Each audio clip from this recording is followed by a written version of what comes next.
What is going on, guys? My name is EposVox and welcome to my gaming news show. This is something that I had an idea to do a little while back ago. I bought a green screen 4 and that didn't work out, so I got a little discouraged. But I mentioned it to you guys and you guys seemed really interested in seeing me do a gaming news show.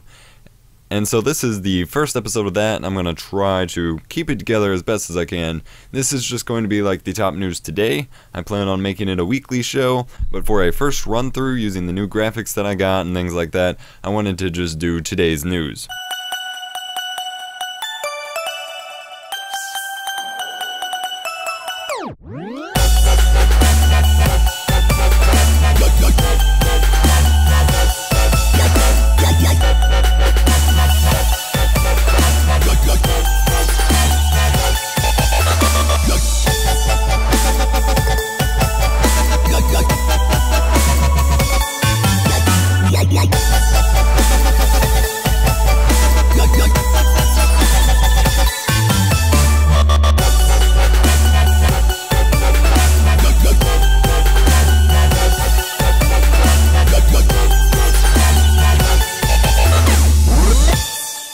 The new Man of Steel Superman trailer launched today, and it is pretty good looking.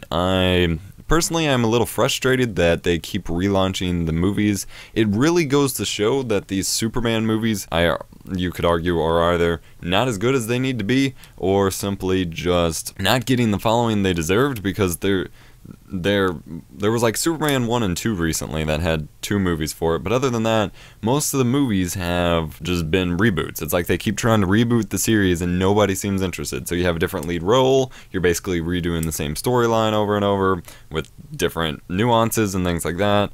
And that bit is a little frustrating. Imagine Iron Man just keep re-releasing, or like the Hulk. The Hulk, they at least like continue the storyline, but imagine if they just redid the Hulk movie over and over and over. I don't know what the disconnect is there, but hopefully with this one they figure it out. Now, they have an Angry Birds movie coming out very soon. Well, not very soon. You have 3 years or so. It comes out in 2016. The developer said that they are doing it out of studio. That way they have full creative control over it. How the hell are you going to make an Angry Birds movie? Well, what is it going to be? The bird flying into some buildings? Is it going to be like a terrorist attack from Angry Birds? Angry Birds from space coming down and blowing people up? What the hell? I don't really understand that one. That's going to be really strange and bizarre. I don't know how that's going to go, but we shall see. Frankly, if they're going to do that, then I want a Plants vs. Zombies game, especially while we still have the whole apocalyptic fad going on. Then let's get some Plants vs. Zombies action in here. Just have that would be pretty cool. The developers behind Dark Souls 2, which has obviously now been confirmed that it's coming out, want to make sure that Dark Souls 2 is more understandable for the audience.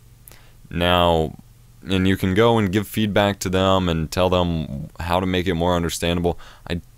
I don't understand how you would make it more understandable. I mean, as some of the people who have already tried, talking about it and stuff have said, the game is built around just beating the shit out of you, killing you over and over, being gritty, hardcore, you're barely gonna survive, and making it a bit more, I guess, Elder Scrolls-like is not the way it should go. You're taking away from the point of playing Demon Souls and Dark Souls and things like that.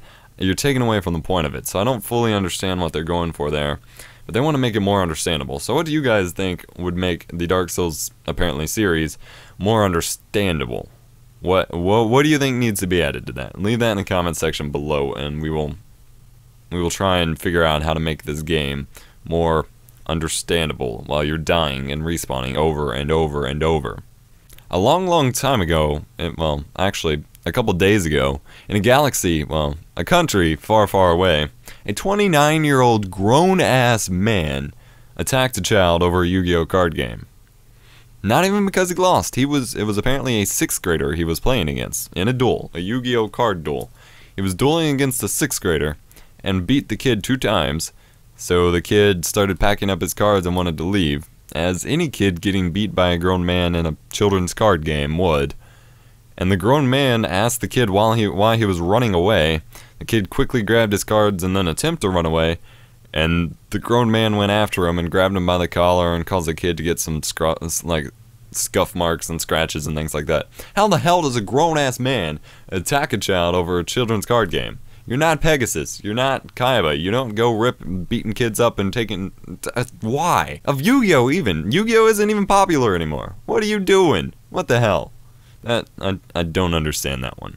In the PC realm of things, the multiplayer servers for a bunch of classic PC games are slowly being shut down without anyone being told about it.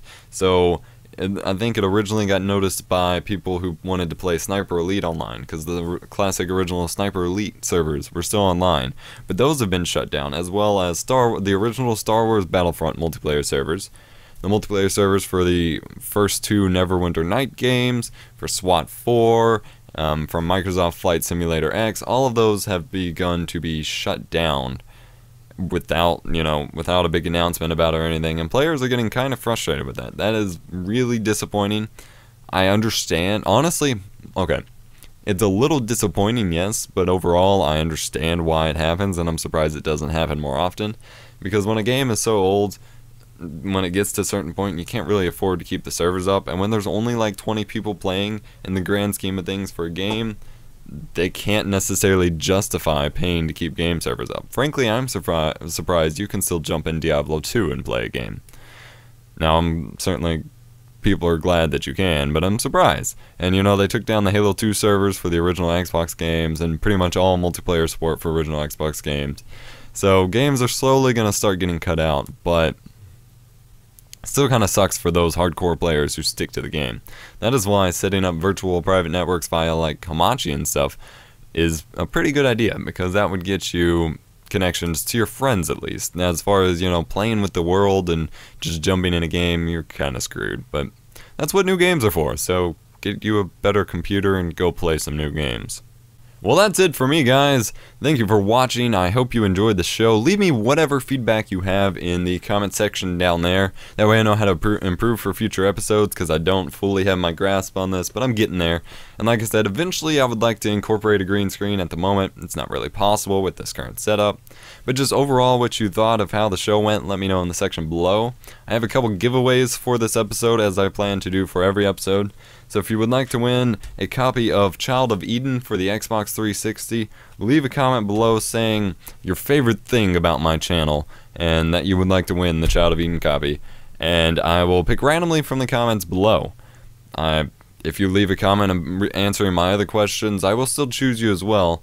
But just make sure you let me know that you want to win the copy. Otherwise, I don't want to just give the code to someone who doesn't even want it and waste the giveaway. Like I said, thank you for watching. Be sure to tune in next time and give me whatever feedback you have. I'm signing out, and have a nice day.